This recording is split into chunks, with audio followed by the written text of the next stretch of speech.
1954 ஜனவரி 30 அதிகாலையில் ஒரு 5:30 மணி இருக்கும். துப்புரவு பணியாளர்கள் எப்பவும் போல தங்களுடைய வேலையை செஞ்சுக்கிட்டு இருந்தாங்க. அந்த சமயம் யாருமே எதிர்பார்க்காத வகையில் ரத்தக்கரை படிஞ்ச ஒரு நியூஸ் பேப்பர் பொட்டலும் அங்கே கிடக்குது. துப்புரவு பணியாளர்கள் என்னன்னு அதை பார்க்குறாங்க. தன் கையில் இருக்கிற குச்சியில் அந்த பார்சலை பிரித்து பார்க்கும்போது அந்த பார்சலை இருந்து ஒரு மனித விரல் எட்டி பார்க்குது. அந்த துப்புரவு பணியாளர் கூச்சலிட்டு எல்லா மக்களையும் வரவழைக்கிறாரு. கொஞ்ச நேரத்திலேயே பொழுது விடிஞ்சு கூட்டம் கூட ஆரம்பிக்குது. சிறிது நேரத்திலேயே போலீஸும் சம்பவ இடத்துக்கு வராங்க.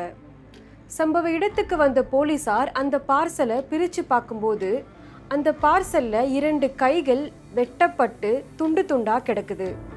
போலீசார் இந்த கைகள் யாருடையதுன்னு விசாரிக்க ஆரம்பிக்கிறாங்க. அதே சமயம் பக்கத்தில் இருக்கிற இன்னொரு பார்க்கிலையும் 3 பொட்டலங்கள் கிடக்குதா தகவல் வருது. சம்பவ இடத்துக்கு விரைந்து சென்ற போலீசார் அந்த 3 பொட்டலங்களையும் பிரிச்சு பார்க்கறாங்க. பார்த்த போலீசார் அதிர்ச்சி அடைகிறாங்க.